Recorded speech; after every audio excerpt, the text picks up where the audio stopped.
This story is titled, My Mom Tried to Force Me to Give Up My College Fund to My Stepsister because she deserved it more. But then my dad's secret letter arrived and changed everything. Now she's begging me to share. But I refused. Hi everyone. Before we dive in, a quick favor. If you enjoy content like this, please hit the subscribe button. It's free, supports the channel, and make sure you never miss out on amazing videos. Alright, let's get started. So, I guess I've always known my family wasn't normal, but I didn't realize just how messed up things were until I was 8 years old. My dad, Alan, was one of those people who worked his butt off to give me and my mom everything we could ever want. He was a software engineer, always busy, but he'd still make time to help me with school projects or take me out for ice cream on weekends. To me, he was like Superman. Then there was my mom, Rachel. She was the complete opposite of Dad. Don't get me wrong, she wasn't a bad mom back then. At least, not in the obvious ways. She was always around, smiling and laughing, organizing fancy dinners or parties for her friends. People loved her. But looking back, I think she cared more about how she looked to other people than how she actually treated us. The first sign that something wasn't right came late one night. I had woken up thirsty and went downstairs to get a glass of water. That's when I saw her in the kitchen, talking on the phone. She was laughing in this weird way, like she was trying too hard. I remember stopping in my tracks because I thought she was talking to Dad, but then I heard her say, "Oh, Greg, stop it." Greg wasn't just some random name. He was my dad's co-worker.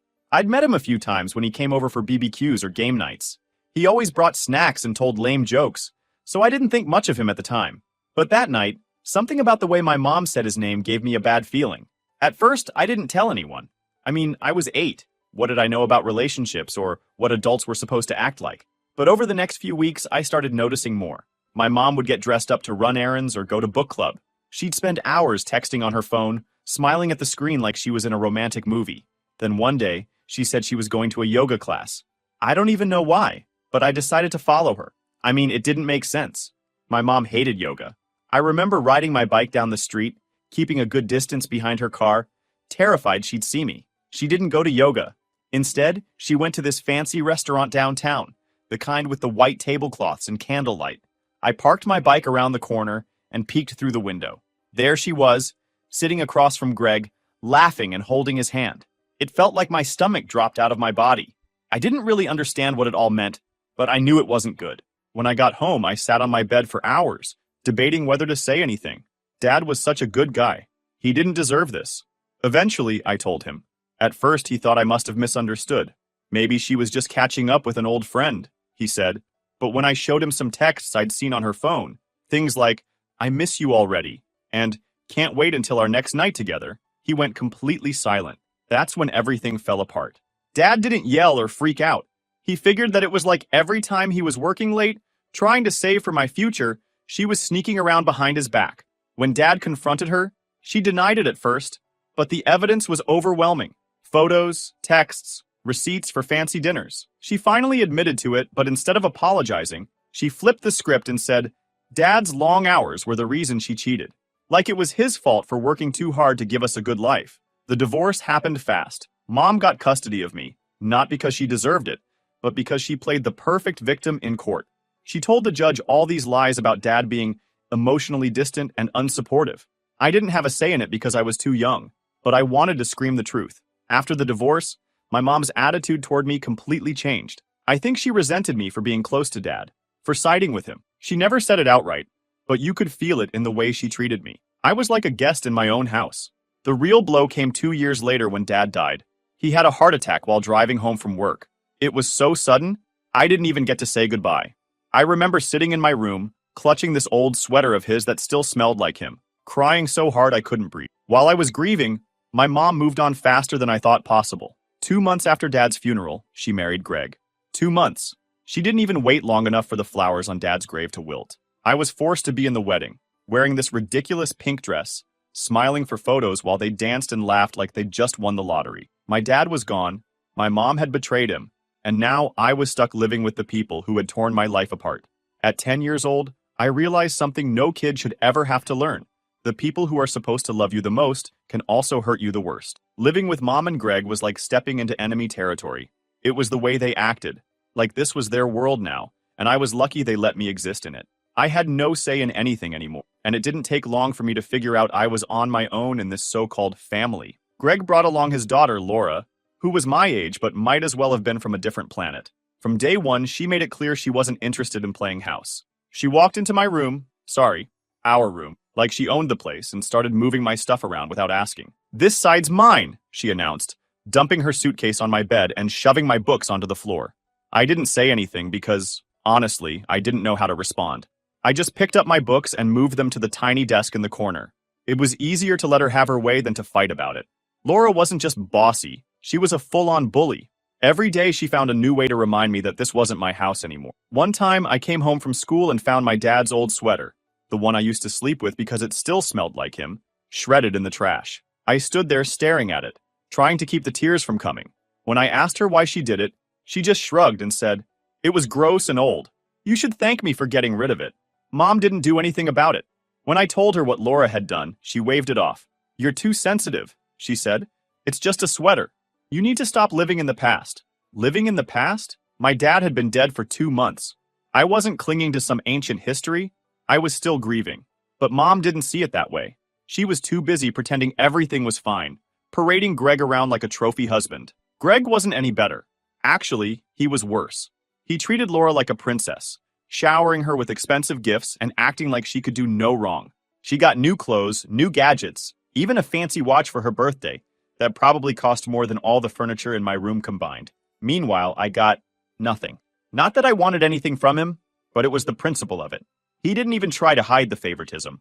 "Laura deserves nice things," he told me once when I asked why she got a new iPad and I didn't even get school supplies. "She works hard." I wanted to laugh in his face. Laura didn't work hard at anything except making my life miserable.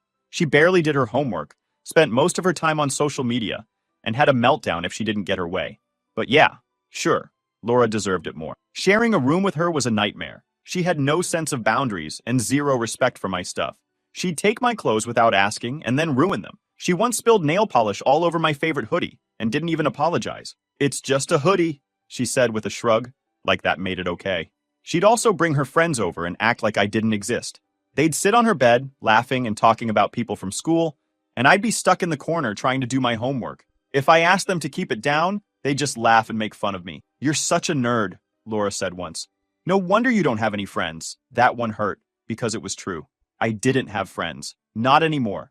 After the divorce, I'd stopped hanging out with people from my old school because I didn't want to explain what was going on at home. And now I was too busy studying and trying to keep my head above water to make new ones. Mom and Greg didn't care about any of this. To them, Laura could do no wrong. If I ever complained, they acted like I was the problem. "You need to learn to get along," Mom would say. Like it was my fault Laura was a nightmare. Greg didn't even pretend to care. "Teenage girls," he said once when I tried to tell him about Laura stealing my stuff. "They're all the same." But we weren't the same. I wasn't sneaking out at night or throwing tantrums when I didn't get my way. I was just trying to survive in a house where no one wanted me. The only thing that kept me sane was school. I threw myself into my classes, spending hours studying and doing extra credit.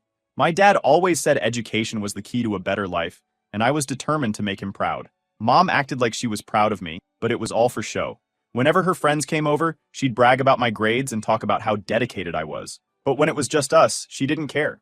If anything, she seemed annoyed by how much time I spent on schoolwork. "You're always hiding in your room," she said once. "You should spend more time with the family." What family? Greg and Laura weren't my family. They were strangers who had taken over my house and turned my life upside down. I started keeping my distance from all of them.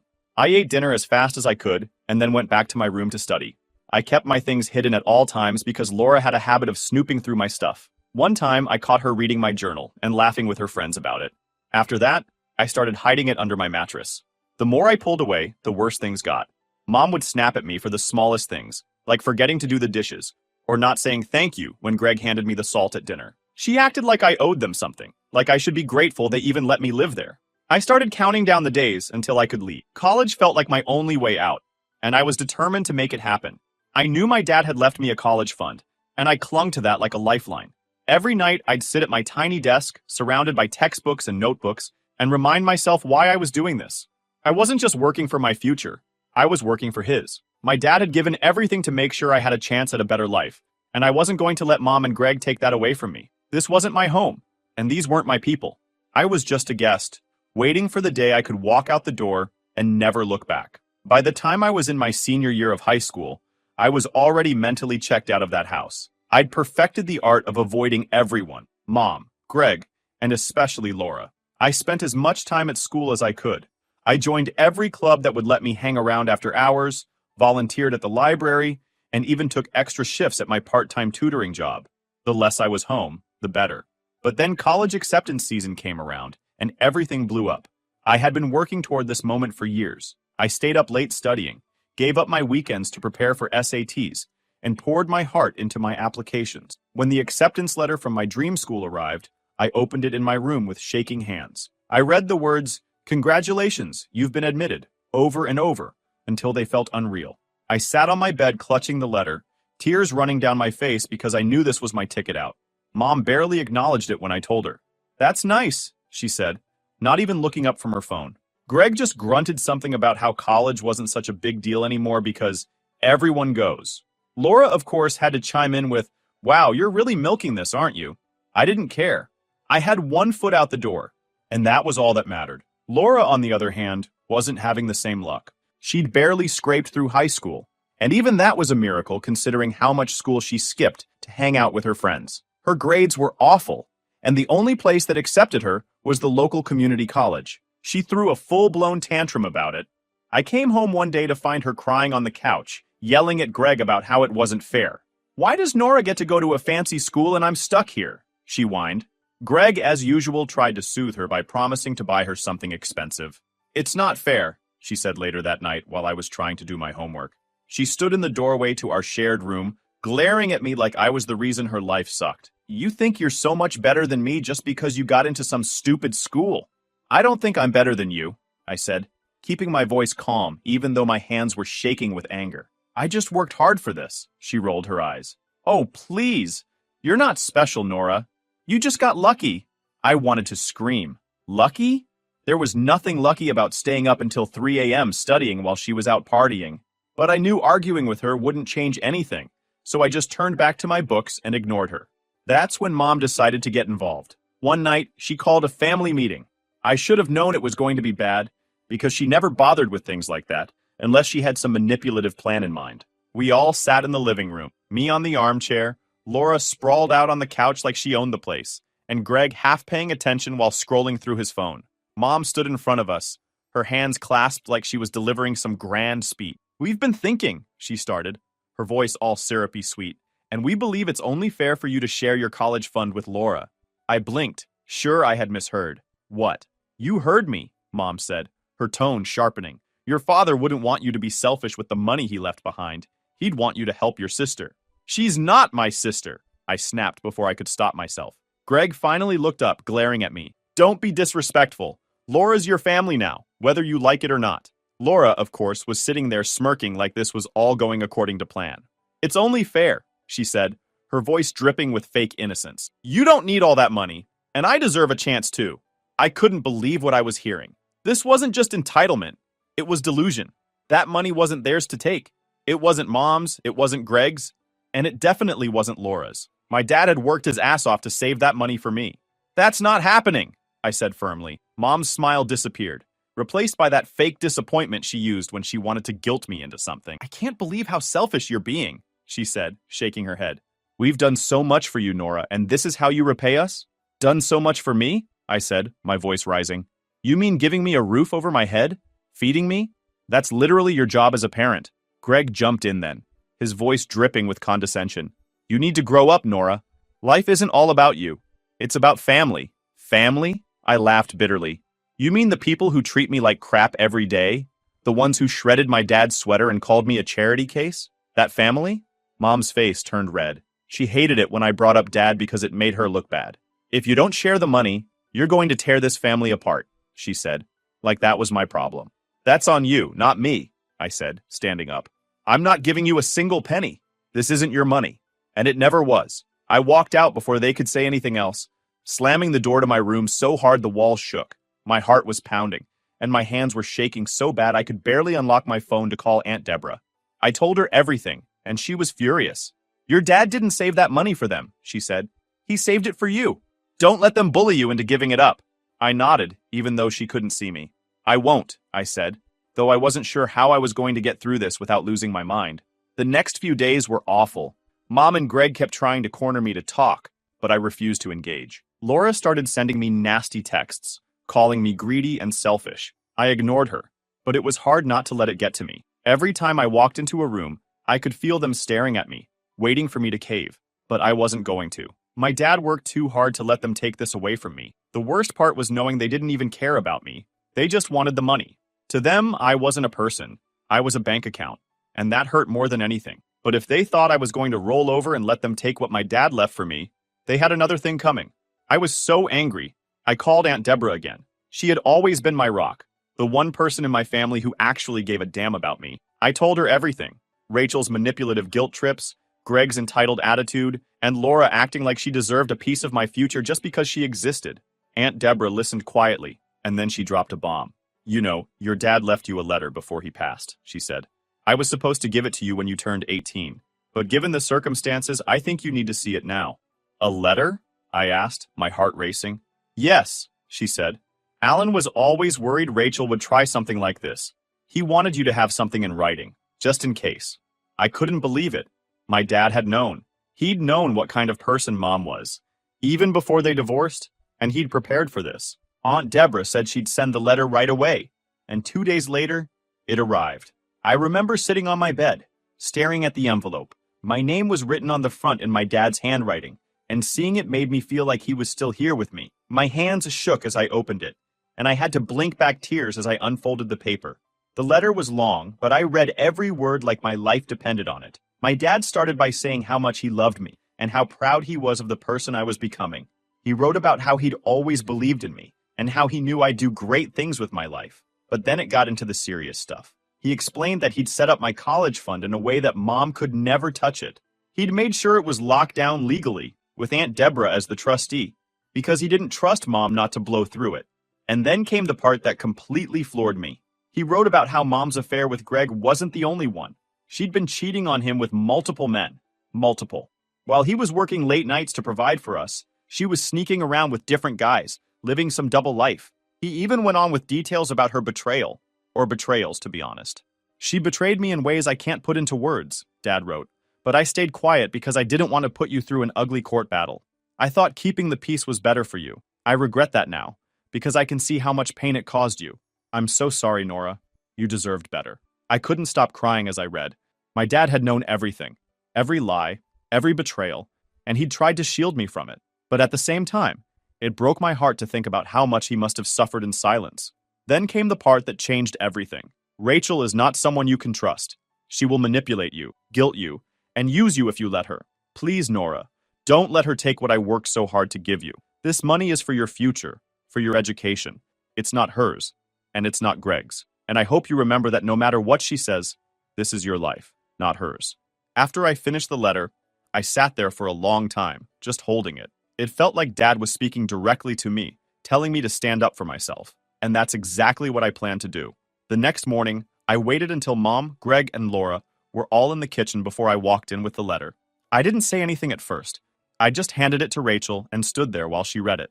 Her face turned white as she scanned the page. Her hands started to shake, and she actually sat down like her legs couldn't hold her up anymore. "What is this?" Greg asked, snatching the letter from her. Rachel tried to grab it back, but it was too late. Greg's eyes darted over the words, and his expression went from confused to furious in about 5 seconds. "You had other affairs?" he shouted, his voice shaking with anger. "You told me it was just Alan, that he was neglecting you. You lied to me." Rachel stammered, trying to come up with some excuse, but Greg wasn't having it. "You slept with my friend while we were together," he demanded. "And how many others, Rachel?" "How many?" Laura, who had been quietly eating cereal, suddenly froze. "Wait, Mom, is this true?" she asked, her voice barely above a whisper. Mom didn't answer. She just sat there, her mouth opening and closing like a fish. Greg slammed the letter down on the table and pointed at Mom. "We're done," he said. "I'll be filing for divorce first thing tomorrow." "Greg, please, let's talk about this," Mom begged, tears streaming down her face. "Talk about what?" he snapped. "How you lied to me for years? How you made me out to be some hero for saving you and Nora when the whole time you were the problem? I'm done, Rachel. I'm done with your lies." He stormed out of the house and Laura followed him, looking shell-shocked. Mom sat there, staring at the letter, and for the first time in my life, she looked completely defeated. She turned to me, her eyes filled with tears. "You didn't have to show him that," she said. "Yes, I did," I replied. "You don't get to use my dad's money to clean up the mess you made. This is on you, Mom." "Not me." She tried to argue, but I walked out before she could get another word in. I felt like a weight had been lifted off my chest.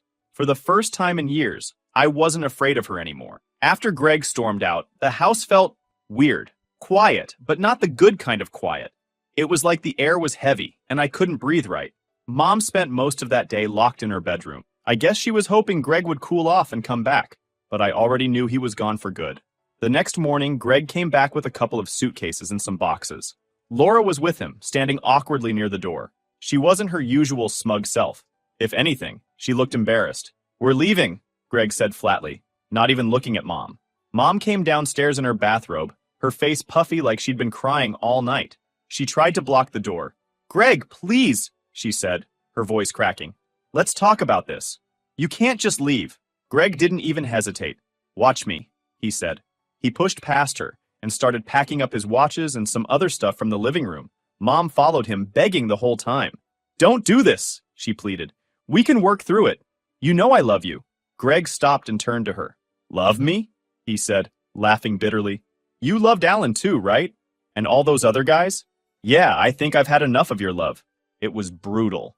I almost felt bad for Mom. Almost.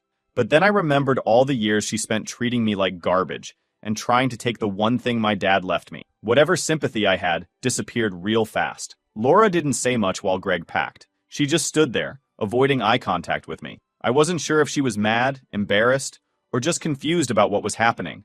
Finally, as they were about to leave, she muttered, "I'm sorry." I didn't know what to say, so I just nodded. I wasn't ready to forgive her, not after everything she'd done. But it felt like maybe, just maybe, she was starting to realize how much of a nightmare she'd been. Greg and Laura left, and Mom just stood in the doorway, staring after them like she couldn't believe it. When she turned around and saw me standing there, her face twisted into something ugly. "This is your fault," she snapped. "My fault?" I said, crossing my arms. "You lied to everyone, cheated on my dad, and tried to steal my college fund. Don't blame me because it finally caught up to you." She looked like she wanted to argue, but she didn't. She just stomped upstairs and slammed her door. The next few days were tense.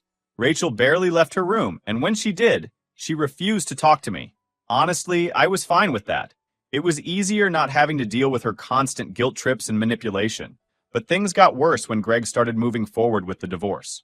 Apparently, he froze their joint accounts, which left her completely broke. She didn't have a job. She hadn't worked a day since she married my dad, and now she was panicking. I overheard her on the phone with one of her friends, crying about how Greg had left her with nothing. I wanted to laugh. The irony of Mom complaining about being left with nothing when she'd been trying to take everything from me was almost too much. Then she started trying to get me involved. She came into my room one night, looking all sad and defeated. "Nora," she said, sitting on the edge of my bed. "We need to talk." "About what?" I asked, already bracing myself for whatever manipulation was coming next. "I need your help," she said, her voice trembling. "Greg froze the accounts, and I don't have any money right now. Things are tight." I just stared at her. "And?" She sighed, like I was supposed to feel sorry for her. "I was thinking, maybe you could use a little of the college fund to help out, just until I get back on my feet." I almost laughed in her face. "No," I said firmly. "Nora," she said, her voice sharp. "I'm your mother." "You're the same person who tried to steal that money for Laura," I snapped. "Now you want me to bail you out? No way." A week later, Greg officially filed for divorce. Mom was furious, pacing around the house and muttering under her breath about how unfair it all was. She kept trying to call Greg, but he wasn't answering. All right, so here's where everything stands now. It's been a few months since Greg and Laura left, and honestly, life has been weird. Not bad, just different. Greg followed through with the divorce, and it hit Mom harder than I expected. She was completely broke. It was almost surreal watching her scramble to sell off all her prized possessions just to keep the lights on. The woman who once acted like she was above everyone else now couldn't even afford to order takeout without thinking twice. It got so bad that she started working at a department store in town. Rachel, who used to brag about her perfect life and throw these ridiculous dinner parties, was now standing behind a register, scanning people's groceries and folding clothes for minimum wage. I don't mean to sound petty, But seeing her brought down to earth like that, it was satisfying. Laura and I have been talking more, which is still kind of weird for me. She texted me out of nowhere a few weeks after she moved out, asking if I wanted to grab coffee. At first, I wasn't sure if I should even respond, but curiosity got me. I agreed to meet up. And honestly, it wasn't as awkward as I thought it would be. She looked different, less like the spoiled brat I grew up with, and more like an actual person. She admitted she'd been horrible to me, and said she was embarrassed about how she used to act. I guess I didn't realize how much I was taking everything for granted, she said, stirring her coffee nervously. When Dad started selling his watches to pay bills, it kind of hit me that I've been living in this bubble my whole life. It was weird hearing her talk like that, like she'd actually grown up. She even apologized for all the crap she pulled, including the sweater incident. I know I can't fix what I did, she said, but I really want to try to be better. I appreciated the apology, but I told her straight up that it was going to take time for me to fully trust her. She didn't get defensive or try to push me. She just nodded and said, I get it. Since then, we've been talking here and there. It's not like we're best friends or anything, but it's nice to have a relationship that doesn't feel like a battlefield. She's doing well at community college and working part-time at a bakery. Apparently, she's actually enjoying it, and is even talking about transferring to a 4-year school once she finishes her associate's degree. As for Greg, I haven't seen him since the divorce went through. He texted me once to apologize for how he treated me while we lived together, which honestly surprised me. I didn't realize how much damage I was doing, he wrote. I should have been a better stepdad. I don't know if I'll ever fully forgive him, but it did feel good to hear him admit he screwed up. The real MVP through all of this has been Aunt Deborah.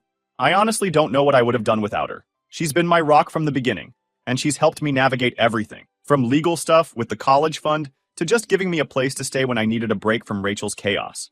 Speaking of the college fund, it's still untouched, just like Dad intended.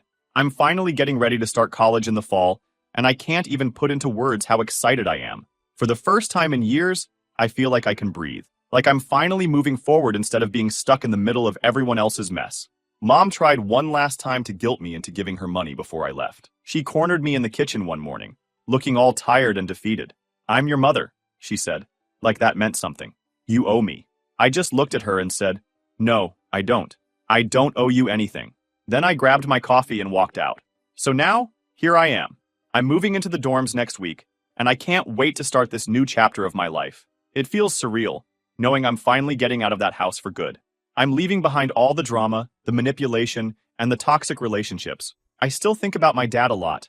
I keep his letter in a little box with his old watch, and whenever I'm feeling overwhelmed, I read it. It reminds me of why I'm doing all of this, why I worked so hard and fought so hard to protect the future he wanted for me. Sometimes I feel a little guilty for leaving Mom behind. As much as she's hurt me, she's still my mom. But then I remember all the times she put herself first, all the times she tried to take what wasn't hers. And I remind myself that this isn't my responsibility. She made her choices, and now she's living with the consequences. To anyone reading this who's dealing with toxic family members, I just want to say, you don't owe them your future. You don't have to sacrifice your happiness just to keep the peace. It's okay to stand up for yourself, even if it means walking away. I'm not saying it's easy, it's not. But sometimes putting yourself first is the only way to move forward. Anyway, that's my story. Thanks for sticking with me through all of this. I don't know what the future holds, but for the first time in a long time, I feel hopeful. And honestly, that's enough for me.